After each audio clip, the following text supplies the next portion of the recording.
Christmas, the time of year where you get together with friends and family, exchange gifts, and maybe if you have time, play some really bad Christmas-themed video games. Well, this is one of them. Blue Stinger on the Sega Dreamcast. The game is a third-person action horror game set on Dinosaur Island. There aren't any dinosaurs, but there are lots of weird monsters. You're playing as Elliot and Dogs, two rescue members who are trying to save all the people on the island after a mysterious event has happened. A meteor crashed down, and for some reason unleashed all these crazy alien-looking monsters and converted much of the population of the island into multi-armed freaks who were trying to hunt down the survivors. The controls in this game are very interesting. If you can learn them, they're actually a lot of fun. Elliot's abilities are that he can move faster and he can do hand-to-hand combat, so you can do punch combos to take out smaller foes without expending any bullets. Elliot can equip small firearms, but not anything big, whereas Dogs moves slower, takes better hits, and can use big things like rocket launchers.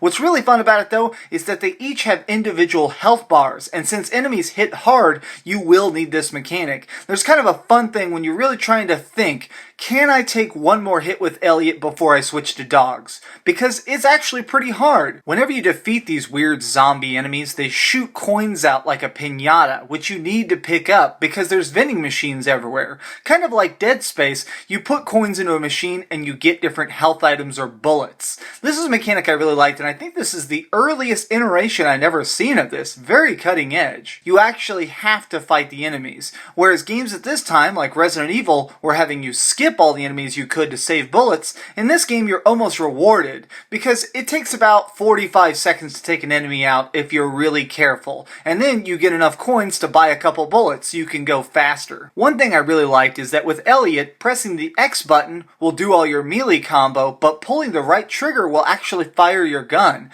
This kind of made a cool mechanic where I could fight one guy and then turn and fire at a guy in a distance. It was a really cool combination system that no other Dreamcast game really did. A dual wielding of weapons, so to speak, the knuckle and the gun. The biggest thing that really holds this game back though is the camera angles. It just floats about 2 feet behind your head, and because of it, it actually will collide with walls constantly. Whenever you go through a door, you'll just see the top of Elliot's really weird, overly gelled hair. Enemies respawn every time you leave the room, so if you come back in trying to pick up a key you missed, all the zombies will be back and the camera will be right up your ass again. So you're having to find out where you're at, locate the enemies, get your weapons ready, and fight them off, all while trying to wrestle with a horrifically clunky camera. The game also lacks direction at times. Sometimes it'll just have you go and save somebody, and then once you've saved them, they don't say anything. They'll just be like, thanks, I'm really glad you saved me from this elevator, and then they stop talking. You kind of forget what you're supposed to be doing at times.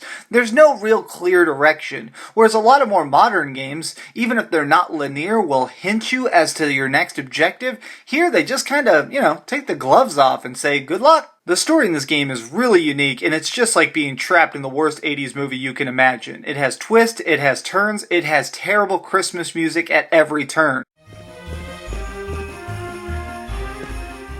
Probably one of the strangest things about this game is the fact that they really ham-fist the whole Christmas angle. There will be giant signs of Santa just saying, "Hello, Christmas!" It's so bizarrely jarring, but I think that's what they were kind of going for. Throughout the game, you're trying to solve the mystery of Dinosaur Island. Why is it here? What made it appear in the first place? What caused the horrible tragedy? Well, you don't get much of a resolution because there's actually a cliffhanger ending. They wanted to make a sequel to this, but the guy who wrote the story and directed the game died a couple years after making it, so unfortunately, we'll never know. Why? Why did this all happen? Well, I guess it doesn't really matter because you're here to beat the crap out of stuff and, use cool rocket launchers. One thing that is the most bizarre is the animation is just terrible. Everything just looks so weird. People walk like they just shit their pants. Whenever you're going downstairs, it looks like Elliot is having a seizure. It's just so strange. But at the same time, while the character animations are bad, I thought the enemy animations were great. The enemies when they're swinging the arms looked cool. And the fact that you could break limbs and stuff off of bad guys was an amazing mechanic. When I'm punching somebody and their pieces are flying off and staying on the ground on as I leave the room.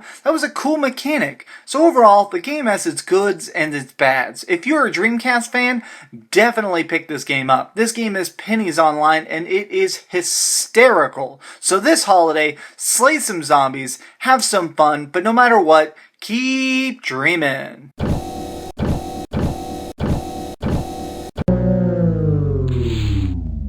Thanks so much for watching. If you liked this video, maybe check out my last video. Please subscribe, and if you want, share this somewhere with your friends. I'm putting this in the outtakes. Do you hear that car alarm? What? Yes, thank you. For fuck's sake, I'm trying to play some damn Dreamcast here.